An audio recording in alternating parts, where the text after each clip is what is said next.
হতাহত হয়েছেন বিভিন্নভাবে।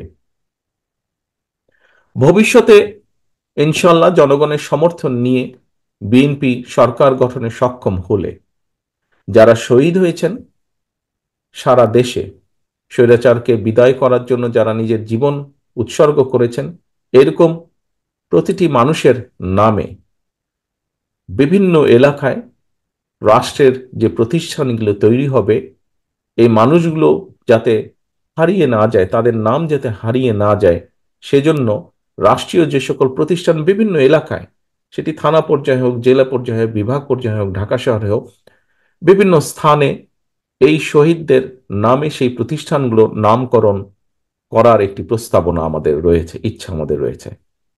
শুধু মানুষ নয়, আল্লাহ আমাদেরকে সৃষ্টি করেছেন সৃষ্টির সেরা জীব হিসাবে, এবং সেই জন্যই আমাদের কর্তব্য শুধু যে মানুষের বিপদের পাশে দাঁড়ানো তা নয়, আল্লাহর সৃষ্টি প্রতিটি সৃষ্টির পাশে আমাদের দাঁড়ানো।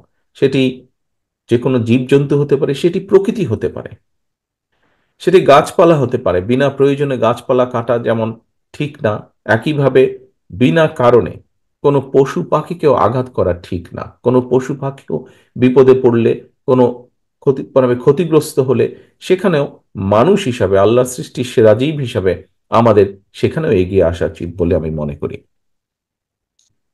আমাদের সামনে বক্তব্য দিয়েছে একজন আলামিন নামে একজন, বক্তব্য দিয়েছে।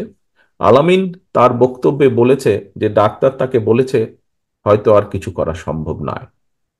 তবে আমি এখানেই হাল ছেড়ে দিতে চাই না। আজকে আমরা এখানে হয়তো হুইল চেয়ার দিচ্ছি কারণ তাদের কোনো কারণে তারা পঙ্গুত্ব বরণ করেছেন। সায়েন্স বর্তমানে অনেক দূর এগিয়ে গিয়েছে। আমি দৃঢ়ভাবে বিশ্বাস করতে চাই যে আজ না হলেও কাল, কাল না হলেও পরশু হয়তোবা আমরা এমন কোনো চিকিৎসা তাদেরকে দিতে সক্রিয়। উপস্থিতিবৃন্দ, আজকে আমরা কয়েকজনকে বিগত স্বৈরাচার আন্দোলনে কয়েকজনকে যারা মাঠে ছিলেন, এরকম কয়েকজন মানুষকে আমরা সহযোগিতার জন্য চেষ্টা করছি।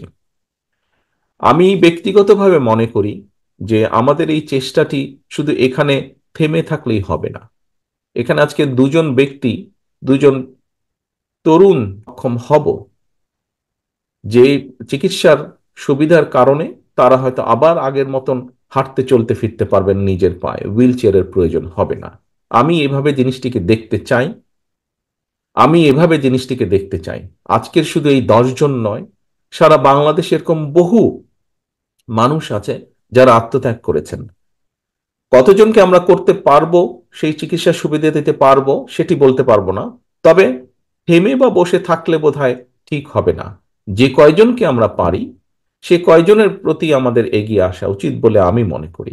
এবং শুধু রাজনৈতিক দল হিসেবে নয়, শুধু একজন ব্যক্তি হিসেবে আমরা নয়, আমি আজকে আহ্বান করব সমাজের প্রতিটি মানুষকে, যাদের যতটুকুই সমর্থন আছে, যাদের যতটুকুই সাধ্য আছে, সেই সাধ্য অনুযায়ী তারা যদি এগিয়ে আসেন, আমরা বহু মানুষকে সাহায্য করতে সক্ষম হব।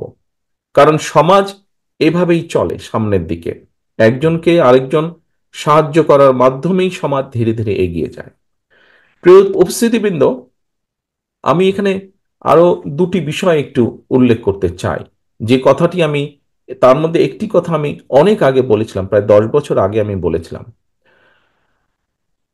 বাংলাদেশ জাতীয়তাবাদী দল বিএনপি এক যুগেরও বেশি সময় ধরে বাংলাদেশের জনগণের যে দাবি, বাংলাদেশের জনগণের যে অধিকার ছিনতাই হয়ে গিয়েছিল স্বৈরাচারের দ্বারা, সেই দাবি প্রতিষ্ঠিত করার জন্য, জনগণের সেই অধিকারকে ফিরিয়ে আনার জন্য বাংলাদেশ জাতীয়তাবাদী দলের মূল দল সহ বিভিন্ন অঙ্গ সহযোগী সংগঠনের বহু নেতাকর্মী আত্মাহুতি দিয়েছেন, বহু নেতাকর্মী বিভিন্নভাবে নির্যাতিত অত্যাচারিত হয়েছেন।